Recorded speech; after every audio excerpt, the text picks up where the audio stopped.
the negotiations around that, how it will affect that kind of negotiation, and time is running.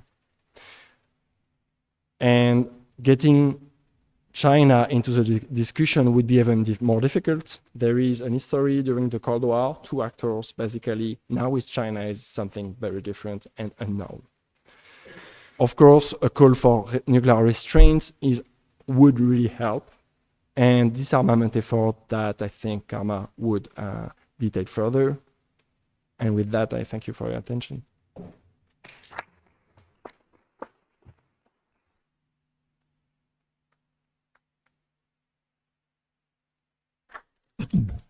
Many thanks, Francois, for your focused presentation. We will have questions afterwards, after the second presentation. Now, it is my pleasure to introduce the second presentation of Professor Karma Suigné. As mentioned, Karma is Vice President of Fundipau, which is Foundation for Peace, and member of the Alliance for Nuclear Disarmament. Let me remark that both organizations are partners of the international campaign to abolish nuclear weapons, awarded with the 2017 Nobel Peace Prize for its work to draw attention to the catastrophic humanitarian consequences of any use of nuclear weapons, and for its groundbreaking efforts to achieve a treaty-based prohibition of such weapons. Furthermore, Karma is a philologist, having actively participated in several civil society forums, in particular of the third conference of the humanitarian impact of nuclear weapons in Vienna 2016, and in the first conference of signatory states of the Treaty of Prohibition of Nuclear Weapons in Vienna 2022.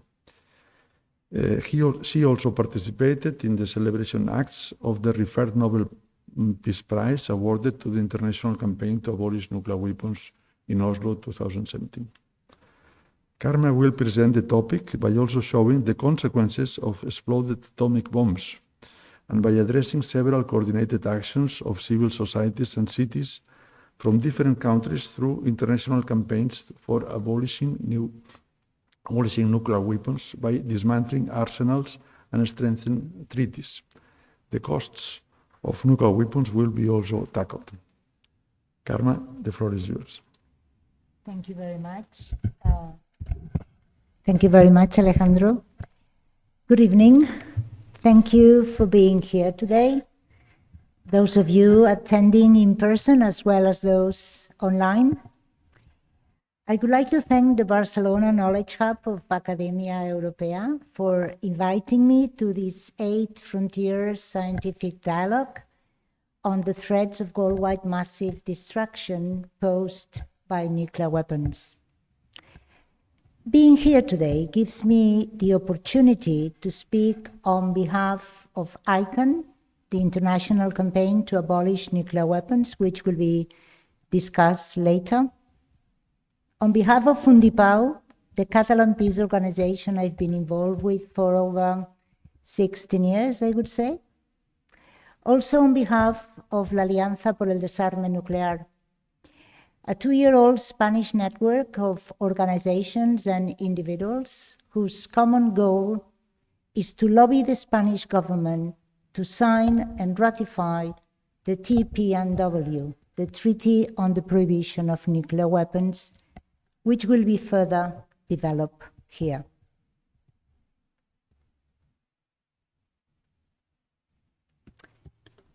This year will mark the 80th anniversary of the bombings of Hiroshima and Nagasaki. I would like to take the opportunity that being here with you today brings me to pay tribute to the global Hibakusha, who, through one of its leading organizations, Nihon Hidankyo, was awarded the 2024 Nobel Peace Prize. Atomic bomb survivors are referred to in Japanese as Hibakusha, which translates literally as bomb-affected people. The Hibakusha have dedicated their entire lives to warn the world about the humanitarian consequences of nuclear weapons and to ask for their elimination. As there are fewer and fewer Hibakusha still with us, second and third generation survivors have taken it upon themselves to keep the collective memory of Hiroshima and Nagasaki alive, as well as that of the over 2,000 nuclear tests.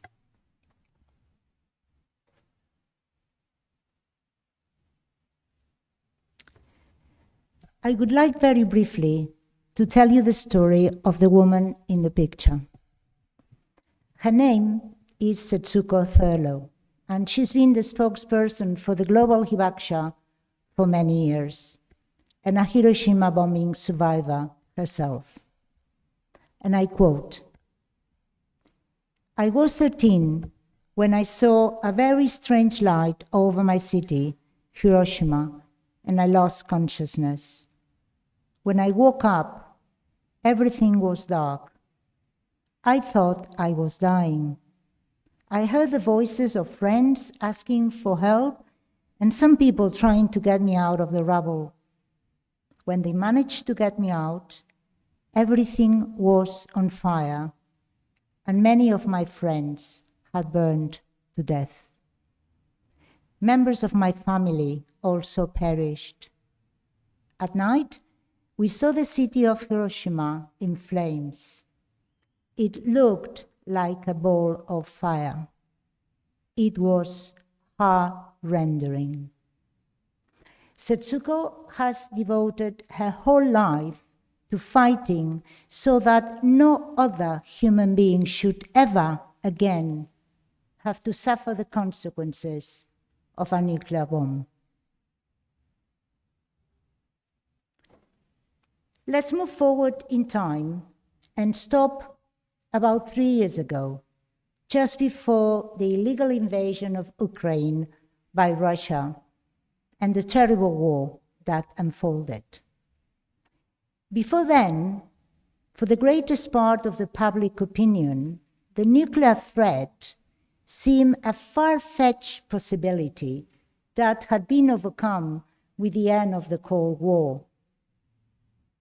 It was also around that time, 3 years ago, I think it was January, that the leaders of 5 of the 9 nuclear-armed states solemnly declare, 40 years after Mikhail Gorbachev and Ronald Reagan had done so for the first time, that a nuclear war could never be won and therefore should never be fought. Although the weapons that kill the most are the so-called small arms, nuclear weapons are the most destructive, inhumane, and indiscriminate weapons ever created.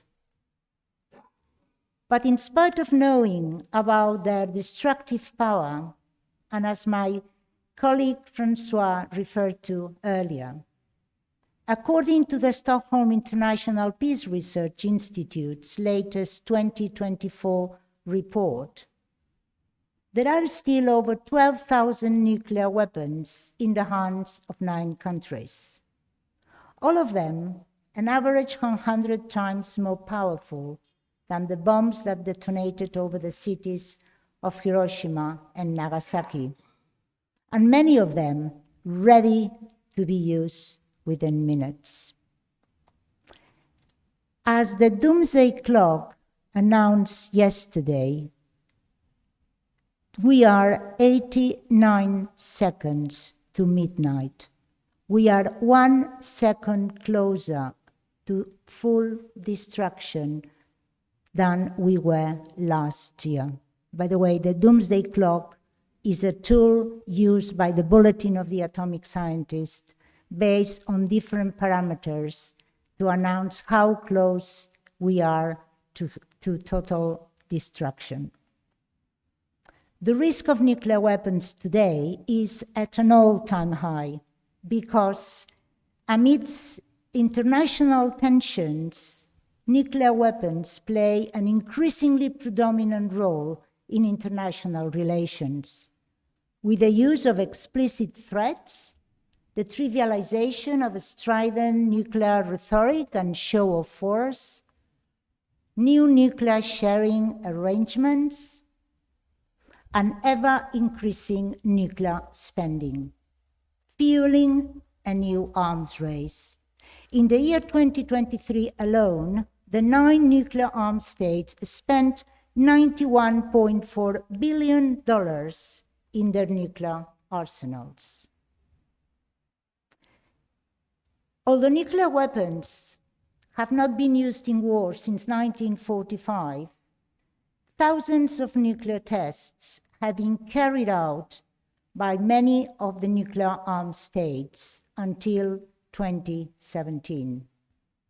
These were atmospheric tests, but those were banned by the 1966 Partial Test Ban Treaty.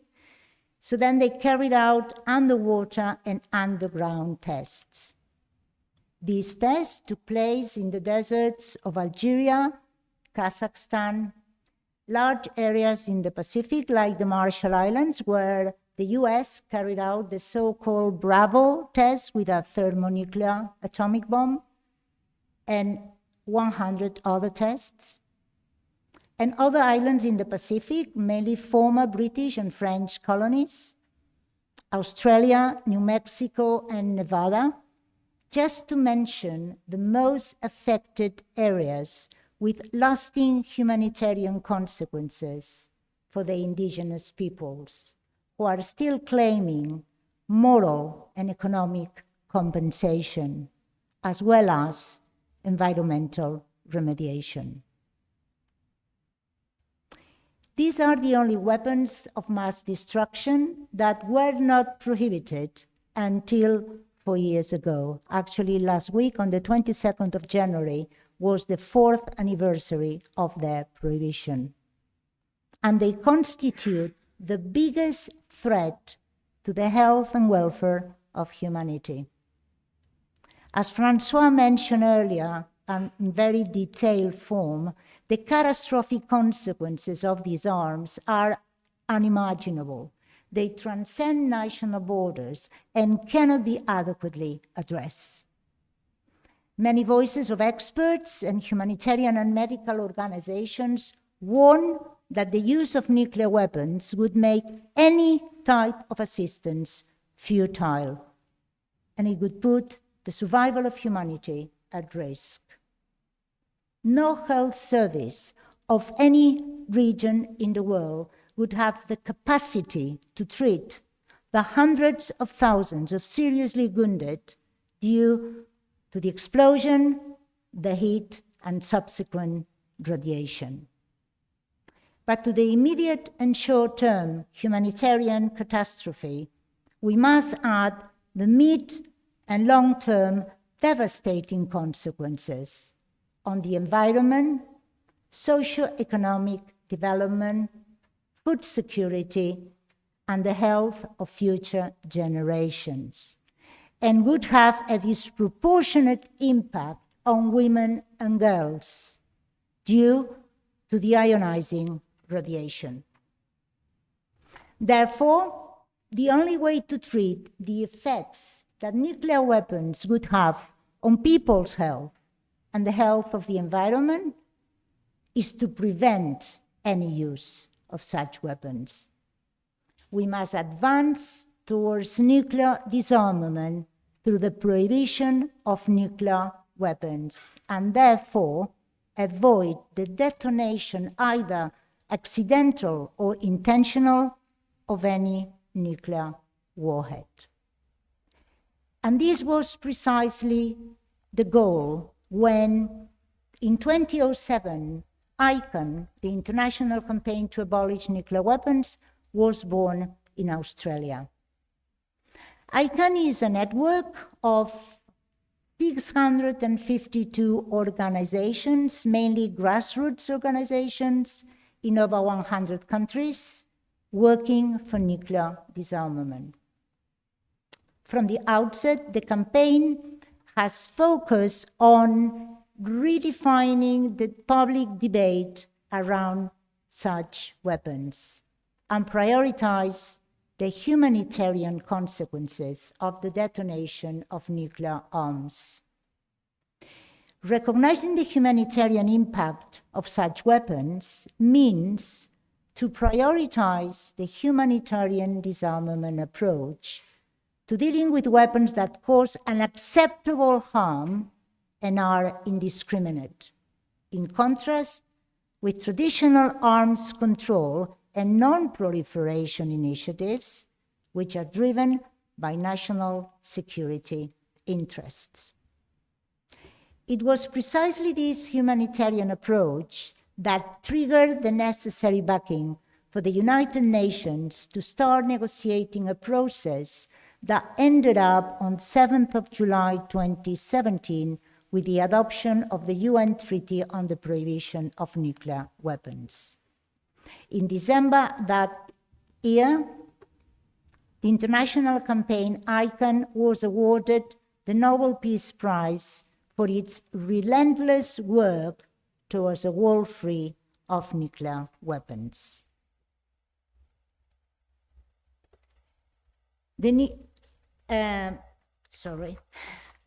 The treaty entered into force and therefore became international law on 22nd of January 2021. This law is an instrument that precisely wants to advance towards the total elimination of nuclear weapons of these weapons of mass destruction.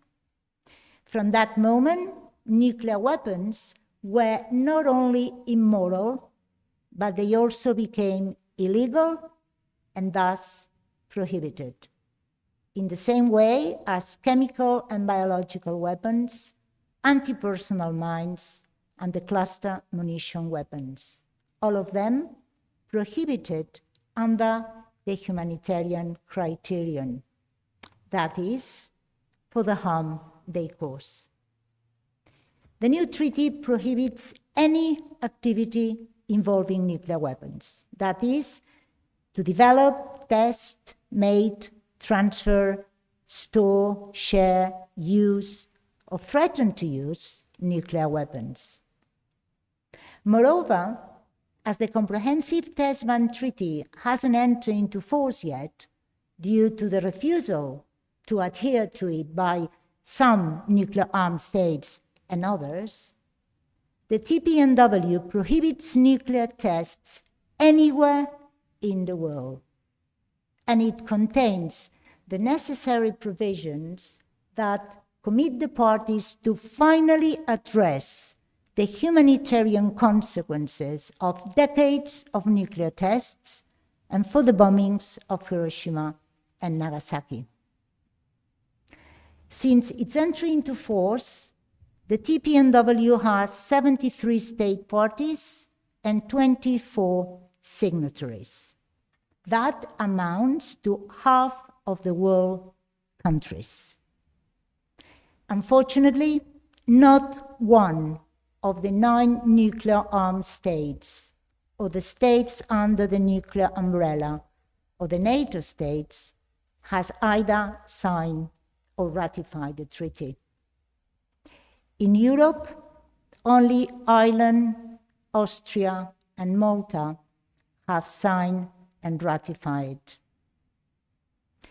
Today, the nuclear taboo against the use of nuclear weapons is under serious stress. And therefore, it is of uppermost importance to continue stigmatizing these weapons until they cease to be regarded as a symbol of power, and they are regarded as what they truly are, the most dangerous and horrific weapons that threaten humanity and the planet. I would like to finish on a positive note, and let me give you 2 examples of how this very young treaty is already making the norm against nuclear weapons to move forward. And the result can also be seen in countries that strongly oppose it. The first example is the campaign Don't Bank on the Bomb.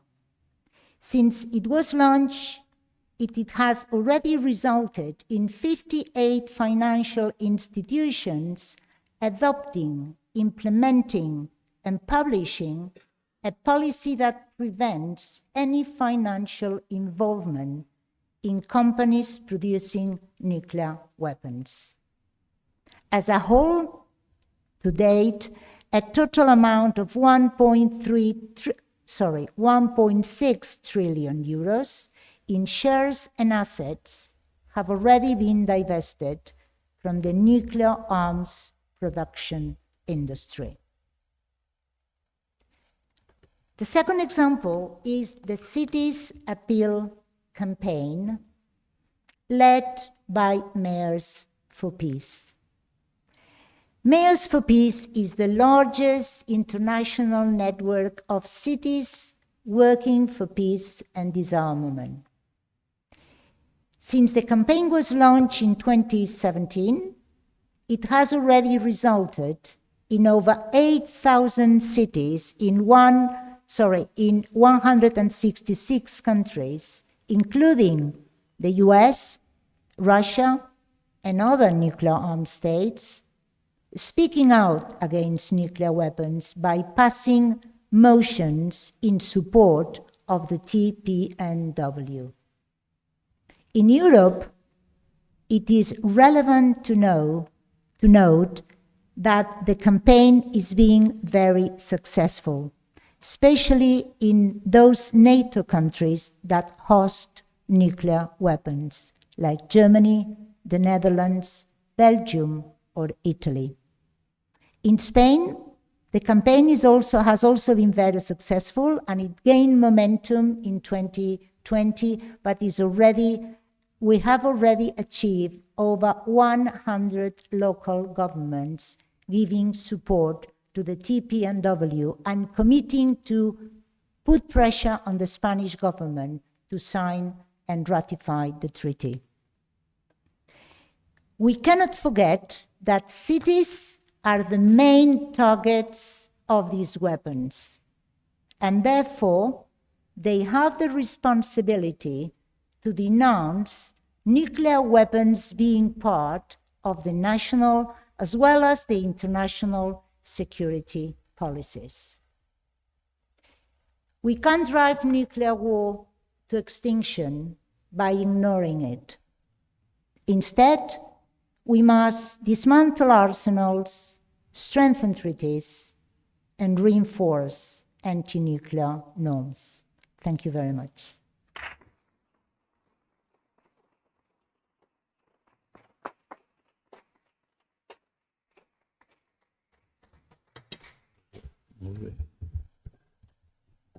Thank you very much, Karma, for your moving presentation. And so I believe that we have enjoyed two excellent presentations. And we will start now. We have still half an hour, a debate based on questions and answers. Then allow me just to put the first question to both specialists, to both friends. As mentioned by Karma yesterday, the Doomsday Clock established 1 minute 29 seconds before midnight, which is the closest to midnight since ever. So what is your general perception of the developments in this domain in this year? All right, thanks for the question. I must take it since I am working at the Bulletin of the Atomic Scientists, which is using that tool as a metaphor. First of all, that's the Science and Security Board that decides every year this clock setting. And I am part of the editorial team. We assist to the discussion, but we don't participate, and we don't participate to the decision. So that this year, the Science and Security Board of the Bulletin observed that the existing trends, not only in the nuclear risks, but climate, biosecurity, and disruptive technologies, all the trends were still going in the wrong direction, and they observed the lack of progress in reducing those risks. This is why they decided to still move forward of 1 second, in that case, the clock. Toward midnight being considered total annihilation, basically. That's a metaphor, of course. It's not a rigorous scientific setting, although the members of the Science and Security Board are all really established scientists in their own fields. And they come together twice a year and they discuss. They have to answer 2 questions. First, how are we better off in terms of the security of the humans? Is it better off this year compared to last year? And then, is it better now? How is it compared to the 75-ish years that we've been asking this question? The clock was created in 1947, and it moved across the years. And this year was clearly, I mentioned the nuclear risks, but of course, we can't ignore the risk of the climate. The pathogens, agents are still existing and moving around and evolving quickly. The spread of laboratories dealing with those kind of pathogens is problematic too. And, you know, in the disruptive technology area, you just mentioned artificial intelligence, and you get the point that it's really fast evolving. And there could be nexuses between those threats too. So, yeah, that's what I would say. There's nothing much I can add to what Francois mentioned. Maybe what could be done to reverse the trend from the nuclear threat perspective. There's a movement in the United States, and because the United States is the country with the largest number of nuclear weapons, it is quite important to notice this movement and how they are gaining strength among not only civil society but also Congress members. This movement is called Back from the Brink, and its policy prescriptions to reverse the trend and, you know, let go further from 89 seconds and just distance ourselves from that midnight. Some of the things that they ask the US government is to, and in general, the 9 nuclear armed states, to actively pursue verifiable agreement among nuclear armed states to eliminate their nuclear arsenals, to renounce the option of using nuclear weapons first. The next one, I think it's very important if we take into account who has just came to power in the United States and also in Russia, who we have. Ending the sole unchecked authority of any US president to launch a nuclear attack. To take the US nuclear weapons off head trigger alert, and that's important, canceling the plan to replace the US nuclear arsenals with enhanced weapons.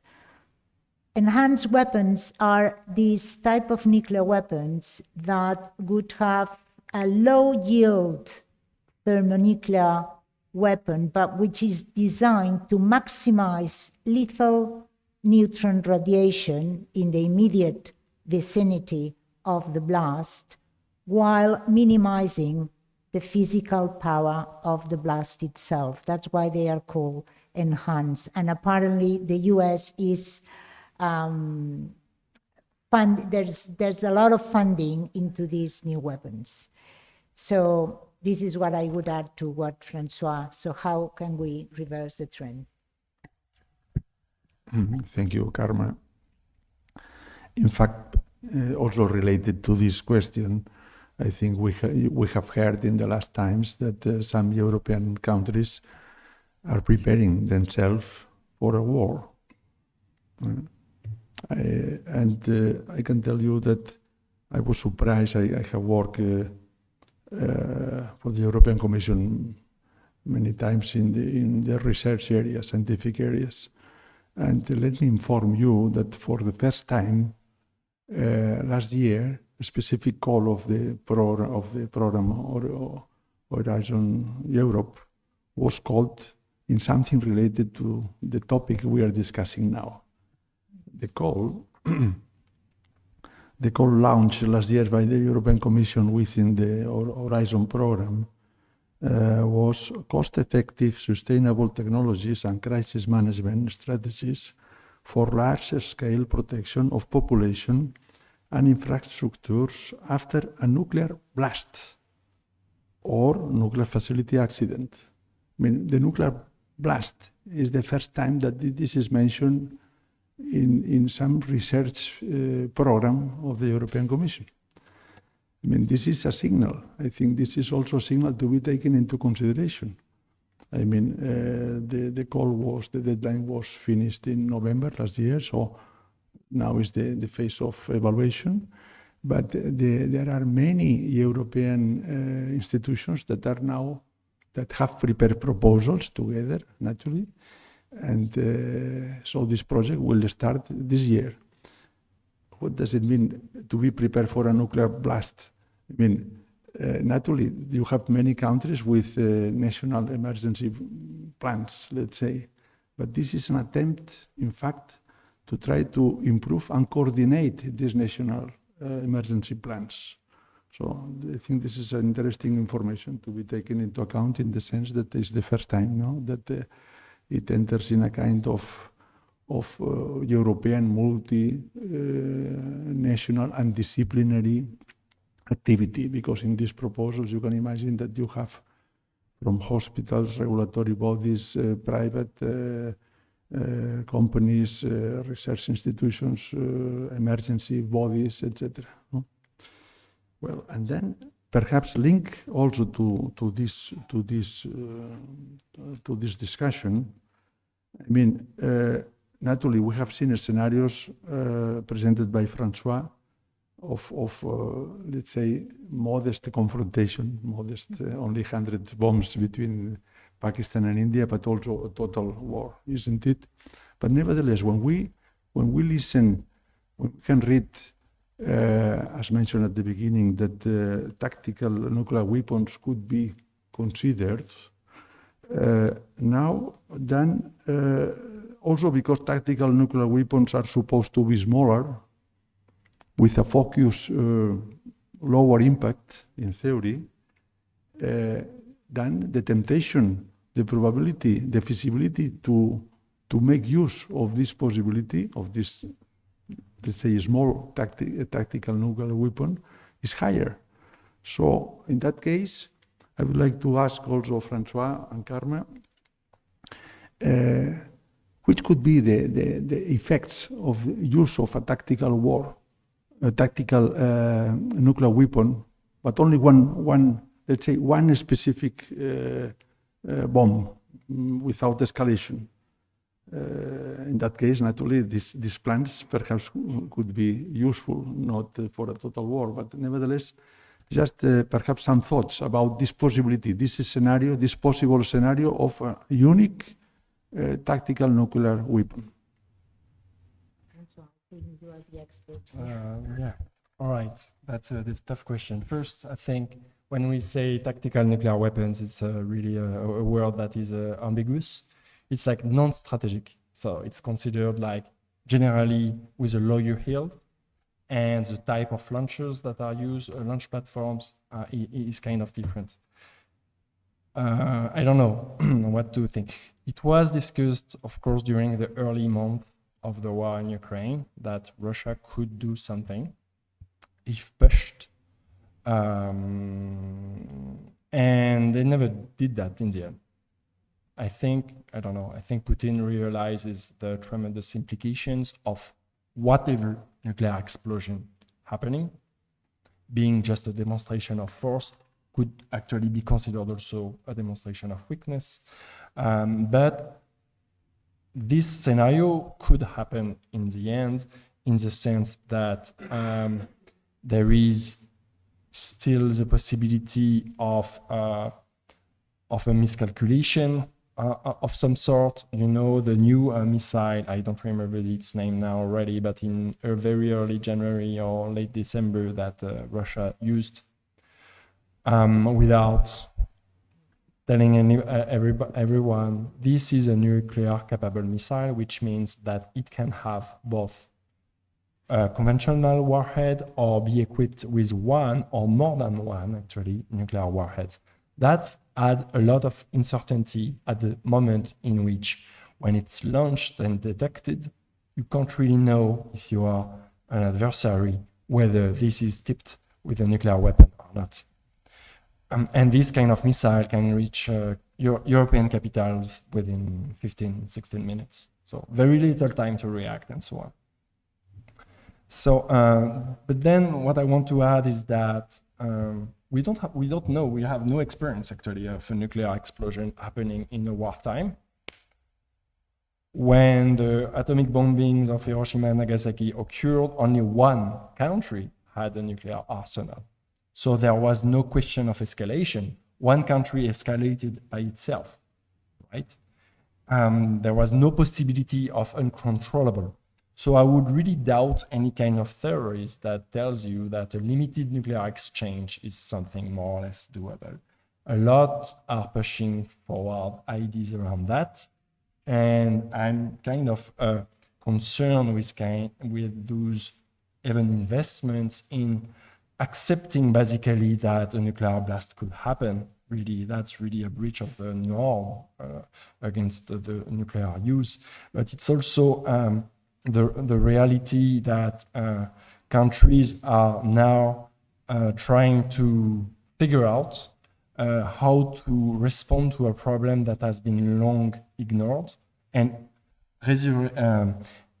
is kind of resurrecting now in a modern age. And I would also add that the arsenals right now that are in place, yes, still have, especially Russia, a lot of so-called tactical nuclear weapons. And that is very destabilizing from the perspective of especially the European security. Not so much for the United States, actually. The stakes are really in Europe, although the United States is concerned.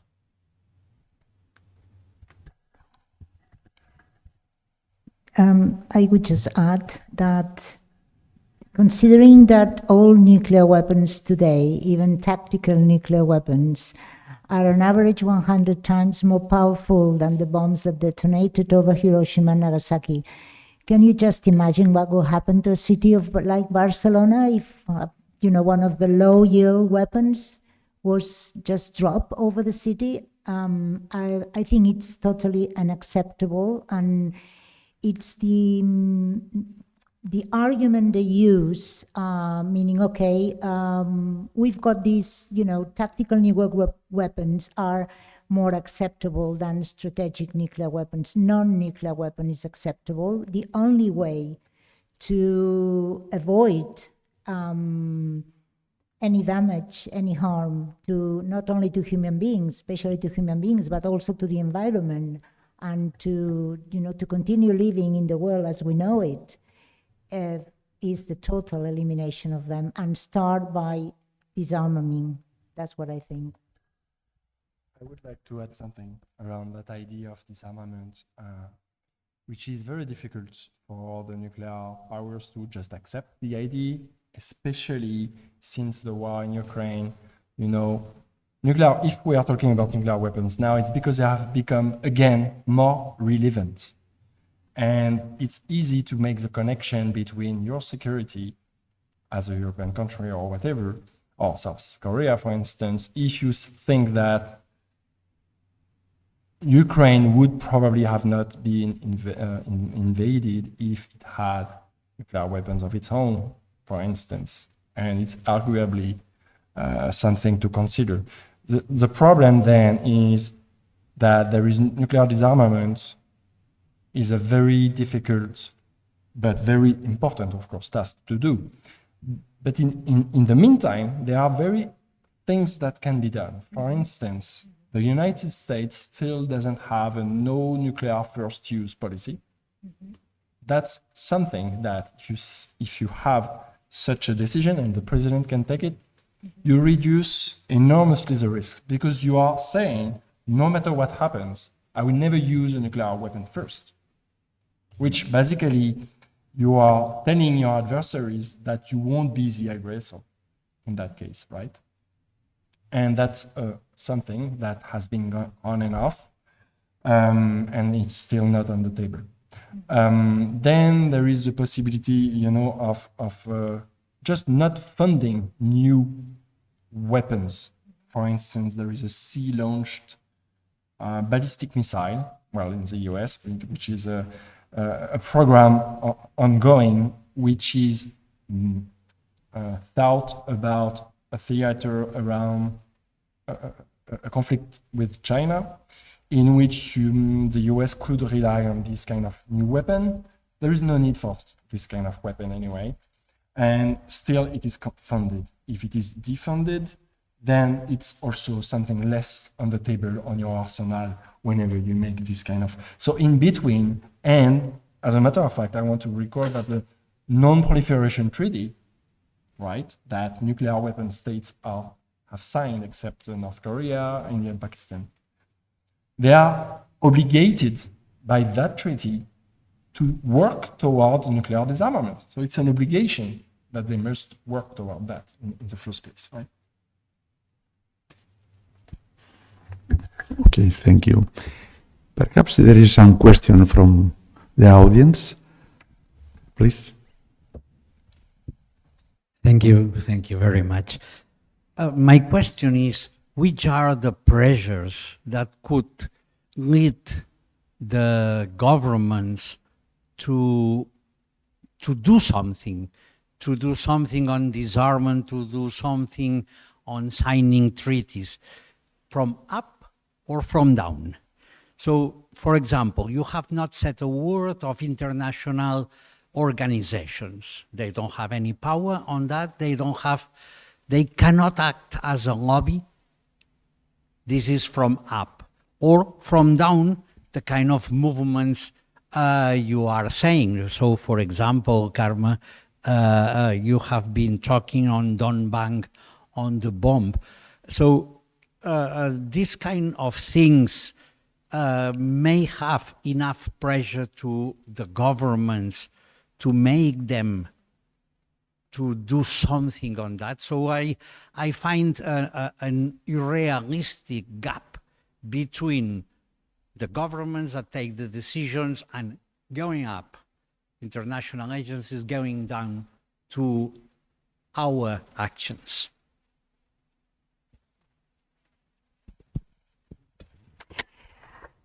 Okay.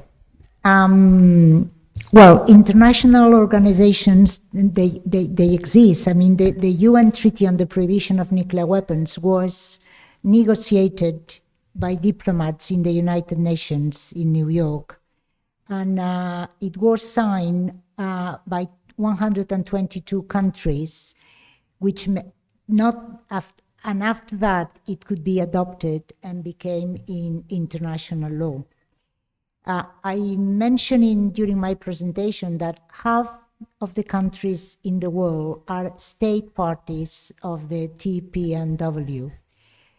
And one of the tasks that they have put on themselves is to universalize the treaty. That is to put pressure on other governments to sign and ratify the treaty. But changes are slow. Diplomacy moves slowly, and the civil society campaigns work for total disarmament and for the total elimination of nuclear weapons, because we believe this is the only way to lower the risk of explosion. As Francois said, of course, it's difficult, it's realistic, at the moment, but we are on the right track. And when the TPNW was adopted, it didn't pretend to just disband the Non-Proliferation Treaty. It mean to work together with the Non-Proliferation Treaty, especially on its Article 6, which is Article 6 of the NPT states that all state parties will negotiate in good faith the way to achieve nuclear disarmament, different measures to achieve nuclear disarmament. Okay, the TPNW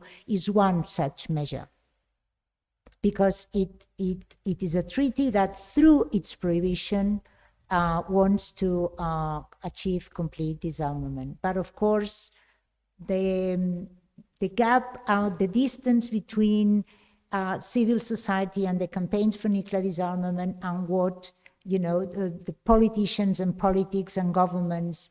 Also, there's the deterrence policy, that doctrine that is accepted by not only all nuclear armed states, but all NATO states, the states under the nuclear umbrella.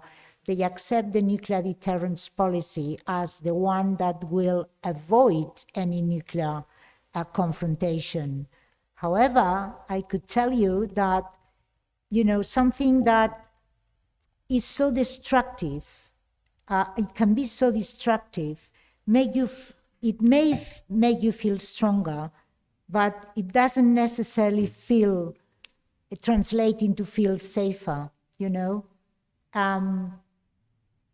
I once found this sentence, and I would like to read it to you. We may be able to destroy our enemy, but the enemy can also destroy us. We have made ourselves militarily strong with suicidal weapons. And this is why disarmament campaigns, especially ICAN, focus on humanitarian disarmament. So to convince the governments that the consequences on humanity and the environment are so horrible that this can pave the way to achieve nuclear disarmament and to advance towards it. Yes, and to add that from the top down, or the international community that you were mentioning, the international community certainly is concerned, actually. The UN General Secretary Guterres has talked about, and even about the doomsday clock in its general address opening in 2023, I think. And so the problem is that within the UN Security Council, you have Russia, right, with the veto power. So you are kind of limited to what you can do, even if all other countries agree. And so one of the issues was, for instance, how do you protect reactors in a war zone, which is a new thing that never happened in the past. And with the war in Ukraine, it happened, and it was impossible to agree on a text that would protect, because Russia was just not accepting to be considered an aggressor, or that situation to be just even mentioned in an NPT text declaration, and so on. And then the other thing is that, there will be a UN study about the effects of nuclear war, and France and the United Kingdom voted against. So it's hard to understand why, right? And the argument was saying, well, we already know the consequences of that, no more study is needed. Thank you, Francois and Carmen. I have here two comments received from Mr. Paidassi. I think I know him. He's in Belgium, in Brussels. Perhaps I will read this and then pass the question to the lady there, which will be the last one because we have to finish now the event. Nevertheless, Mr. Paidassi mentioned a tactical nuke would only be dropped on the war front with mostly neutronic effects, not on a big city. If Putin, in this case, would dare doing it, the US would erase the Russian army with conventional means. The question is what will follow. I think we have read already these kind of considerations in the recent months. And then another question was, okay, we could have campaigns, we could have treaties, but they could be useless if few autocrats ignore or violate them.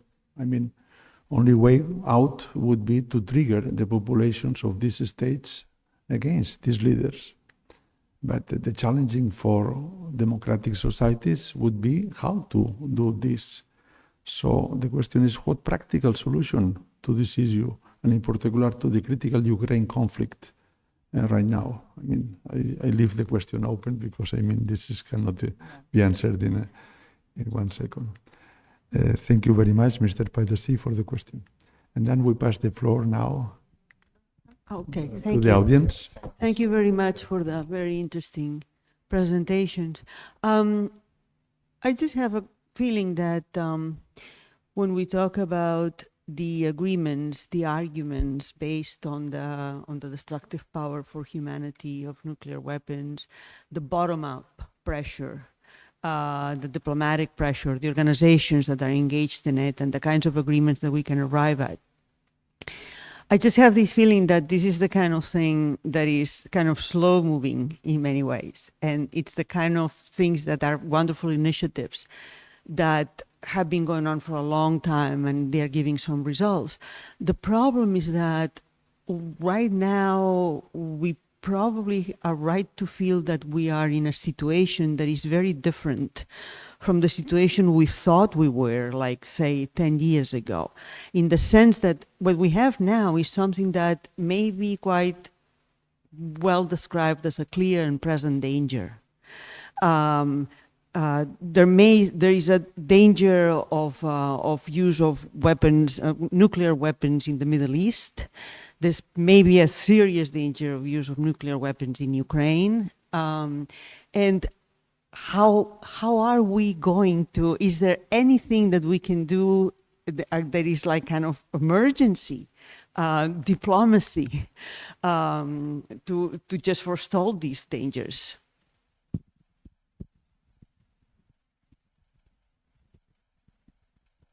I would say join the campaign. Join the international campaign to abolish nuclear weapons and some of the work they are doing. I mean, if you are into the finances, maybe you could start a campaign together with the whole Dom Bank on the Bomb to make financial banks to just divest from nuclear weapons producing industry. There are some in Spain that invest in nuclear weapons producing companies. Or the other campaign I referred to, the Cities Appeal campaign. I'm not sure whether you are set in Barcelona, but if you live outside Barcelona, we have a list of all the local governments who have passed motions in support of the TPNW and who commit themselves to pressure the Spanish government to sign and ratify the treaty. Maybe that's a mid-term or maybe long shot. But in the short term, we could ask the Spanish government to attend the third meeting of state parties that will take place in the UN headquarters in New York in March 2025. It doesn't commit itself to anything, to go there and be an observer. And maybe he can fund some of the positive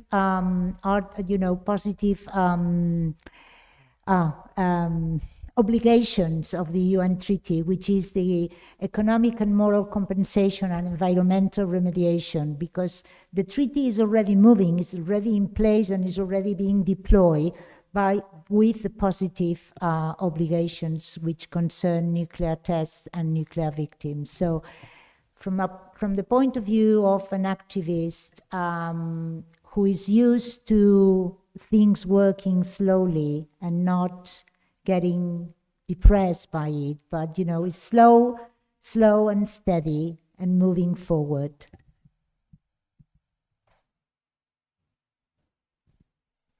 Francois, it's okay.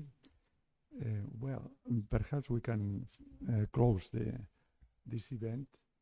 And let me put two questions, open questions. I mean, just for further thinking afterwards. I mean, it seems, based on the latest development in the last 2 years, that the concept mutual assured destruction is not credible for everybody, as it was 5 or 10 years ago. I mean, this is really something which can touch us in different ways. And then the same, I mean, up to now, some people consider, some leaders consider that nuclear deterrence was a concept to assure security. But in which extent now, in the present time, also nuclear deterrence could assure the peace? I mean, this is not clear. Thank you very much for your attention.